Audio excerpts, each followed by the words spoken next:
Mide's face appeared on national television. He had been exposed for inflating campaign contracts, laundering funds even for politicians, and running fake NGOs under his student political office. Police had raided his apartment and found fake passports, forged documents, and stacks of unexplained cash. He was arrested. Hello everyone and welcome back to Stories That Inspire, a place where inspiration and hope come to life through powerful stories. I am Remilekun, Idowu. If you're a returning viewer, I appreciate your continued support. And if you're new here, welcome to the community that spread positivity. I'm so glad you're joining us, so stick around until the end. I promise it will be worth your time. Don't forget to subscribe, like, and share to encourage the storytelling journey. Today, we'll be looking critically at the seed we plant in our children through our actions. Have you ever thought about the fact that the biggest lessons your children learn from you aren't the ones you teach, but the ones they watch you live? This is a powerful story of how one man's small lies shaped the destinies of his two children. One became a beacon of hope, and the other a national disgrace. This story will make you pause, reflect, and ask yourself, what seeds are you planting in the hearts of your children? So let's dive in, and hopefully we can all learn something from it.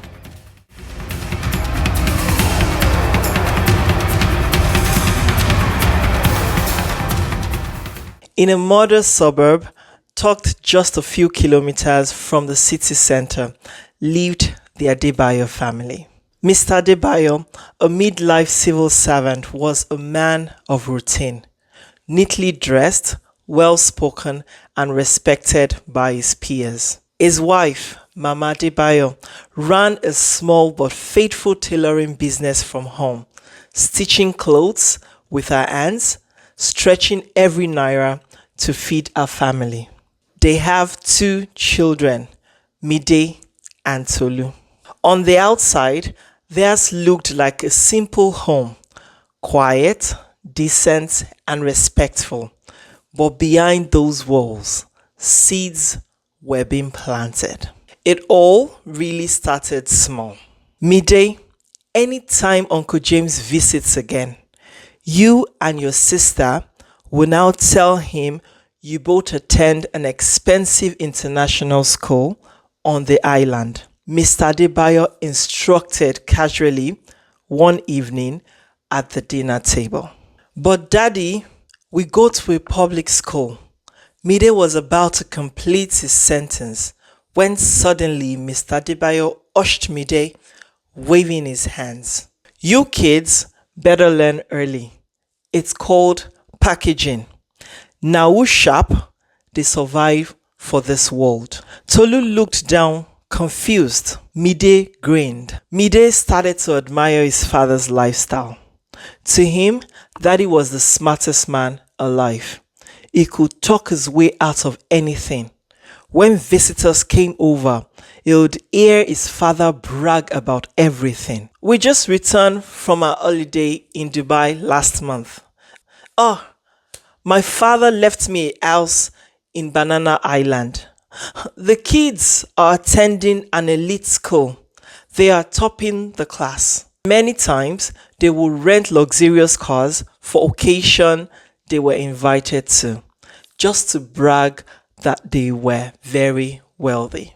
They were even living in a rented mansion that they could hardly afford, to prove to everyone that they were living their best life.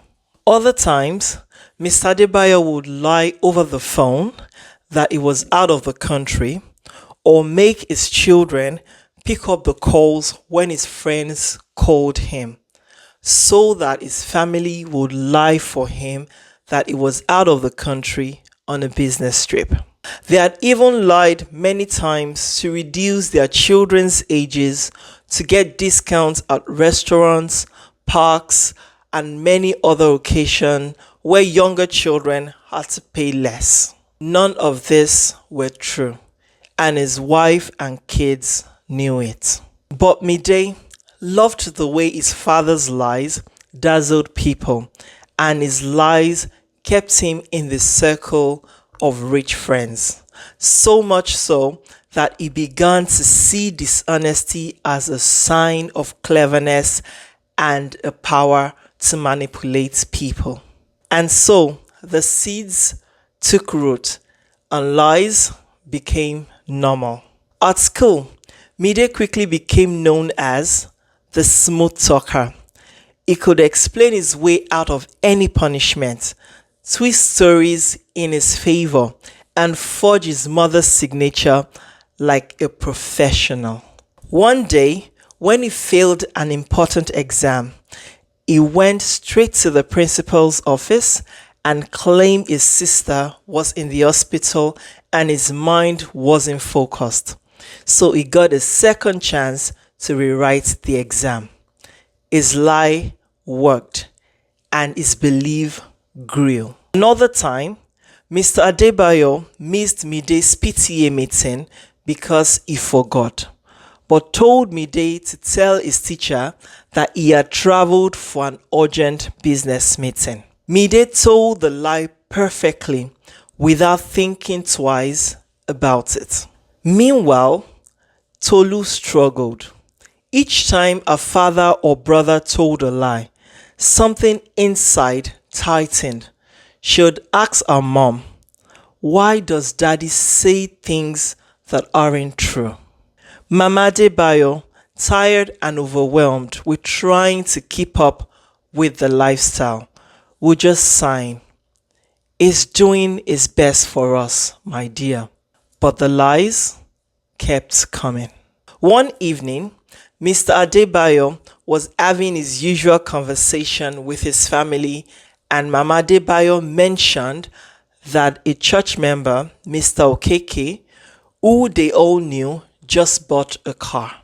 Mr. Adebayo poured himself a drink, thought for a little while, and backed at Mide and Tolu. "Next Sunday, when we get to church, tell Mr. Okeke's son at your children's church that I just bought a car, a brand new Mercedes Benz, and it is coming in from Europe. At least it will pass the message to his father, and they would know we are not on their level." Tolu frowned. "But we are not expecting any car from Europe, Daddy." Mr. Adebayo stood, glared at her, and shouted, "Do you want to remain poor forever? I said, say it." Tolu ran to her room, tears stinging her eyes. Later that night, she watched her father brag on the phone about his imported car. Then Tolu wrote in her diary, "I don't understand my father. He claims we have all this wealth, but many times we can barely eat because we're living a lifestyle that we cannot maintain. And I am scared my brother is becoming just like him." Years passed. Mide got into university to study political science. Tolu pursued guidance and counseling. Their paths diverged dramatically. By his third year, Mide was campaigning for student politics. He knew how to sell himself, twist words, manipulate people, and present himself as a savior, all while forging documents and misusing funds to maintain his lifestyle. He had even secretly joined a cult for power. At home, Mr. Adebayo was beamed. "That's my son, smart, just like his old man." But Tolu was the one who noticed the cracks. Then it happened. There was an audit in the student affairs, and boom, Mide's face appeared on national television. He had been exposed for inflating campaign contracts, laundering funds even for politicians, and running fake NGOs under his student political office. Police had raided his apartment and found fake passports, forged documents, and stacks of unexplained cash. He was arrested, and then Mr. Adebayo's world collapsed. As the community buzzed with the scandal, neighbors whispered, "Isn't that the man who always claimed he had houses abroad?" The shame was unbearable. One evening, Mr. Adebayo sat in the dark, staring at the wall, lamenting, "Where did I go wrong? My enemies are after me." Mama Adebayo sat beside him and said, "You taught him how to lie, and now he's drowning in it." For the first time in a long time, Mr. Adebayo had a deep thought about his life choices and actions. Then it dawned on him that he may have misled his children. Then he said, "I only wanted him to be smart, to survive. That's all."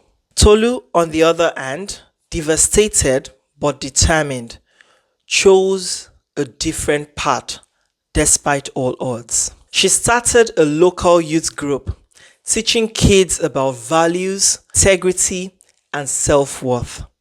She visited schools, organized mentorship programs, and slowly began to tell her family's story, not to shame them, but to heal others. One day, during one of our mentorship programs, she stood before the packed hall and said, "Children don't always become what you tell them. They become what you show them." She paused, then added, "My brother didn't become corrupt overnight. He learned it at home. From the jokes, from the lies, from the things said and done when our parents thought we were kids and we weren't watching." So the next time you think a small lie is harmless, think again. The words you speak, the stories you twist, the shortcuts you justify, they are not just yours, they are seeds. And one day, they will grow. You might be teaching your child how to cheat the system when you should be showing them how to rise above it. So ask yourself today, what seeds am I planting? Because those tiny humans around you are watching and becoming. Thank you for joining me on this journey of transformation. And don't forget to like, subscribe, and join me on this journey weekly to discover more inspirational stories. Remember, forget the mistakes of the past and start afresh. It is never too late. Please share this story with someone you know might need some positive energy this week. See you next week.